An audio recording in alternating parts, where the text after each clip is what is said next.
want you to hit me as hard as you can.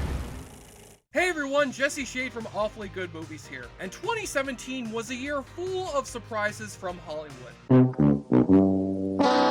No, I'm not talking about those surprises. I'm talking about the good surprises. Like how a guy from a sketch comedy duo turned out to be a masterful horror filmmaker, how one of the worst movies ever made inspired one of the best movies of the year, or how DC managed to make an honest-to-God great movie for once. But Hollywood still had its fair share of epic fails, which brings us to our list of the worst movies of 2017. As usual, we had you awesome readers at JoBlo.com pick from our poll which was the worst movie you've seen this past year. And since we know there's a lot of trolls out there who will dick around with the movie's internet ratings just for giggles and farts, we're once again taking precautions by adding the IMDb and Rotten Tomatoes scores for each of these movies, and dividing that sum by the percentage of readers who voted for the movie. But the movies that landed in the top 10 are the ones which you guys put there. And I can't tell you how excited I get about doing these worst movies of the year lists at the end of each year. Hell, I've even appeared on other people's worst movie of the year countdown videos from time to time. Norm of the North. You can do that shit again, wow, you kind of look, you as big as that fucking bear right there, man. Yeah. I mean, that's just about the biggest compliment you can receive from a fellow film critic, that you resemble a twerking polar bear voiced by Rob Schneider. Thank you, Corey Coleman. You have made my life. So without further ado, JoBlo.com and Awfully Good Movies present your picks for the worst movies of 2017. Number 10, Resident Evil, The Final Chapter. When the first Resident Evil game hit the PlayStation in 1996, it scared its players silly and began a media empire. There were sequels, there were spin-offs, and there was a movie adaptation in 2002, starring Mila Jovovich as the zombie-shooting Alice, as directed by her future husband, Paul W.S. Anderson. And much like Anderson's adaptation of Mortal Kombat, it was one of the less mind-meltingly awful video game movies. And its solid box office gave us a couple of sequels: Apocalypse, Extinction, Afterlife, Retribution, Armtribution, Extraftergeddon, and Resident Evil Saves Christmas. But now Jovovich and Anderson have wrapped it up with The Final Chapter, because when a horror franchise says that they've made their final movie, you know that they totally mean it. And wouldn't you know it, this sixth installment is just like all the rest, with Mila Jovovich and her gang of marauders roaming the post-apocalyptic wasteland, shooting up undead zombies, and facing off against the evil corporate bad guy from the second and third movie, who's returned to the series because he needs something to do while Game of Thrones is on hiatus.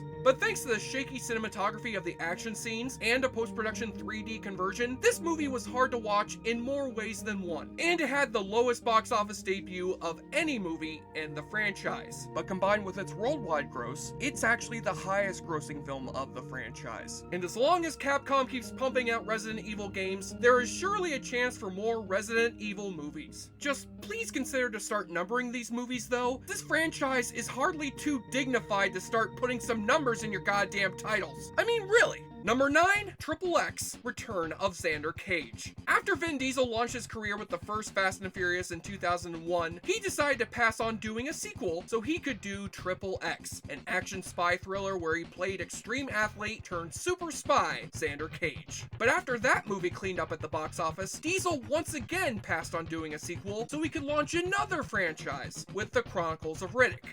He chose poorly. But now that Vin Diesel had come back to the Fast and Furious franchise and made billions of dollars in the process, he felt the time was right to bring Xander Cage out of retirement. And not only did he bring back his failed replacement Ice Cube for a cameo, but his fellow spies were played by a group of international superstars. Tony Jaa from Thailand, Ruby Rose from Australia, Jarrett Imwe from the Jeddah system, and the returning Samuel L. Jackson from the country of what? What ain't no country I ever heard of? They speak English and what? The problem is, it's a little hard for Vin Diesel to convincingly play an extreme athlete who's cool with the kids when he's pushing 50 years old. And since the Fast and Furious movies have already turned Diesel and his crew into government spies who perform ridiculous stunts, there's really nothing that another XXx movie would bring to the table that the next Fast and Furious wouldn't already give to us in a couple of months. And thus this movie was met with awful reviews and underwhelming box office here in America, but has made over $300 million around the rest of the world. So maybe Xander Cage will once again get to unconvincingly fly out of a plane thanks to the magic of green screen. Number 8, Chips. If there was any lesson Hollywood should have learned from the success of 21 and 22 Jump Street, it's that a comedic adaptation of a cheesy TV drama can actually pay off if you make the effort. But Warner Brothers certainly didn't make an effort with their film adaptation of Chips. Sure, the original motorcycle cop drama from the 70s and 80s wasn't fresh in the minds of today's generation, but hiring Dax Shepard to write, direct, and star in its comedic film adaptation would surely give it a fresh coat of paint. And since the window of opportunity closed long ago for Wilmer Valderrama to play Punch, we'll have Michael Pena come in instead to fill Eric Estrada's iconic brown uniform. But we all remember what happened the last time Dax Shepard wrote and directed a movie. Oh, wait a minute. No, we don't. Nobody saw that fucking movie. And no one saw the Chips movie either, with its bromance-related humor clearly taken from the 21 Jump Street playbook, and its jokes having a weirdly specific focus on dicks and asses. Well, now that this movie has failed, I guess my hopes of a film adaptation of Cop Rock have been completely dashed. It's just not fair, goddammit. Number 7. Geostorm. As we've seen from the heavy storms and wildfires which have hit America this year, global warming can be a real bitch. But some of the movies that it's inspired are pretty goddamn bad as well, such as Birdemic or The Day After Tomorrow. Speaking of Day After Tomorrow, Roland Emmerich's former producing partner Dean Devlin decided to get back into the disaster movie game with his first directorial effort, set in a future where satellites have been sent up into space to successfully stop climate change from creating disastrous weather, until one day the satellites start malfunctioning and whoop the Earth's ass with natural disasters, forcing the chief satellite architect, played by Gerard Butler, to go up into space and fix the satellites so he can save Earth. That's the dumbest thing I ever heard. Well, at least that was the reception from test audiences when they first saw this movie in December 2015. Then after its release was delayed by Batman vs. Superman taking its spot, Warner Brothers did $15 million worth of reshoots in December 2016, with Jerry Bruckheimer as the new producer. It's like puking on a pile of shit. And as if it wasn't bad enough that Dean Devlin came back to produce that shitty Independence Day sequel last year, the delayed release of Geostorm a year later has officially killed his chances of a comeback. And how the hell has Gerard Butler not fired his goddamn agent already? Seriously, it's been a decade since 300 came out, Jerry. You need help. Number 6. 50 Shades Darker. In 2015, 50 Shades of Grey was voted by you JoBlo readers as the second worst movie of that year. In 2016, its parody 50 Shades of Black was voted as the year's 5th worst movie. Now we have hit 3 straight years of 50 Shades movies making it onto this list. And for this sequel, the sexual antics of rich playboy Christian Grey and his girlfriend Anna Steele have gotten even kinkier and stupider, with Anna and Christian's strange love affair under attack by the reappearance of their former lovers. But while the first 50 Shades broke all sorts of box office records opening on Valentine's weekend, 50 Shades Darker opened on that same weekend only to get its ass beat by the Lego Batman movie. Because when it comes to brooding billionaires who lead double lives, use neat gadgets, and have sex with Kim Basinger, at least Batman won't stick any of those gadgets up your ass. As for the fate of the 50 Shades franchise, the fans don't need to worry, because they filmed the final installment at the same time as the second one. And I'm sure 50 Shades Freed will be the one which is so good that redeems this entire series. Ah, who the fuck are we kidding? We'll be seeing you two assholes on next year's list. Number 5, The Dark Tower. Stephen King is one of those few writers whose novels and short stories can get adapted into movies or TV series as soon as the books hit the shelves. Except for the 8 novels in his Dark Tower series, an epic saga which combines interdimensional sci-fi with gritty western gunslinging. With this series' complex mythology and meta references to other Stephen King books, a big screen adaptation has eluded such filmmakers as J.J. Abrams and Ron Howard. But this year we finally got a Dark Tower movie that would serve as both an adaptation of the books and a sequel to the books. And with Ron Howard staying on as producer, it would surely be a huge success. It wasn't. First off, let's make it clear that casting Idris Elba as Roland the Gunslinger was not responsible for this movie sucking. No, the problem here was trying to stuff 8 books worth of mythology and backstory into a 95-minute movie, with a bunch of last-minute reshoots and re-editing in the wake of poor test screenings. Didn't anybody learn anything from the last Airbender movie? And Stephen King has complained that making it a PG-13 movie didn't do justice to the extreme amounts of violence in his books. So with this first Dark Tower getting shot down with bad reviews and low box office, nobody knows what's gonna happen to not just the second Dark Tower movie, but the planned Dark Tower TV show starring Idris Elba as well. But in the world of literary fantasy adaptations, you either come correct or you don't come at all. So I think the answer to that open question would have to be no. No. Number 4.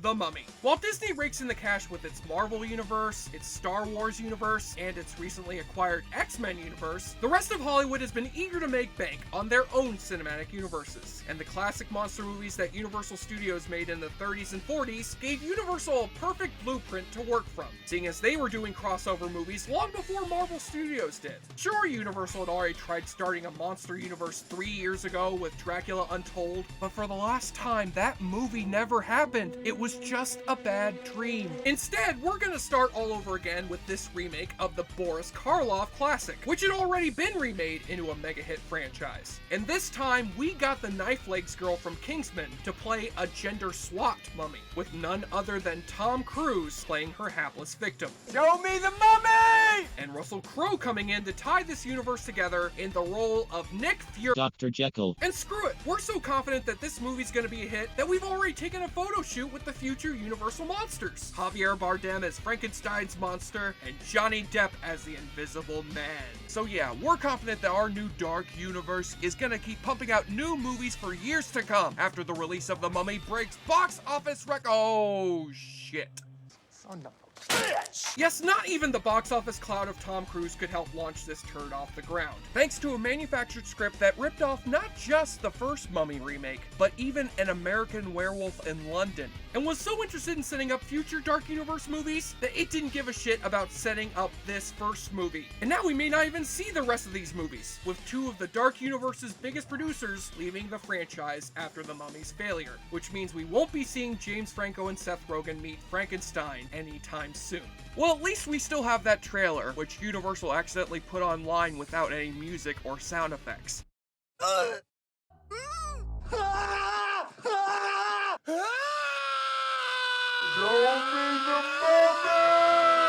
Number 3, Transformers: The Last Night. The Transformers movie franchise is the worst movies of the year list, what Daniel Day-Lewis is to the Oscars. Every year that they make a new movie, they're at least gonna get a nomination. And here we are with Michael Bay's latest parade of robot carnage. And not only has Mark Wahlberg returned to once again look like his brain's starting to hurt from thinking too much, but we also have Sir Anthony Hopkins join the cast to play the confused elderly actor who thinks he's back on the set of Westworld for season 2. And since these movies do need some sort of excuse for a story, we've got Optimus Prime being brainwashed by an evil robot sorceress to obtain a magic staff from a group of earthbound Transformers who helped King Arthur defeat the Saxons.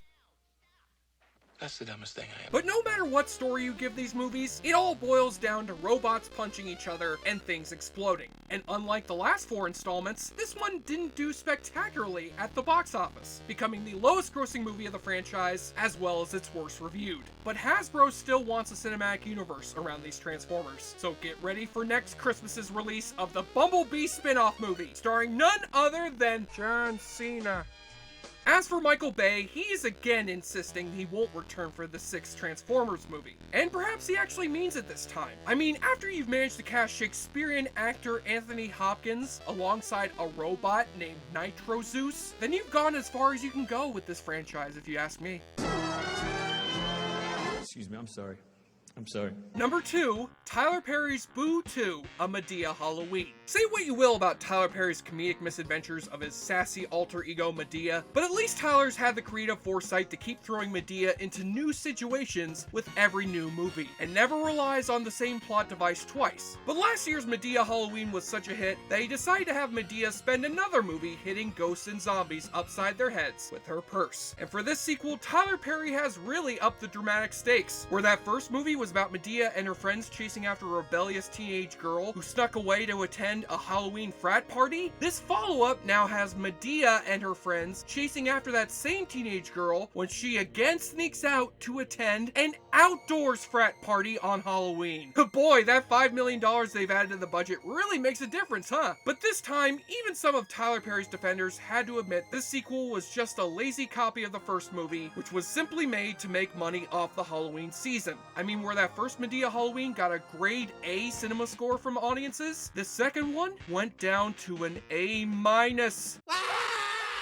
Still, it went on to become the 10th Tyler Perry movie to open at #1 at the box office, and A Madea Family Funeral is slated for release in August. So for now, the threat of more Madea Halloween movies is much like the threat of Michael Myers. The boogeyman may have been defeated for now, but it will surely come back for more.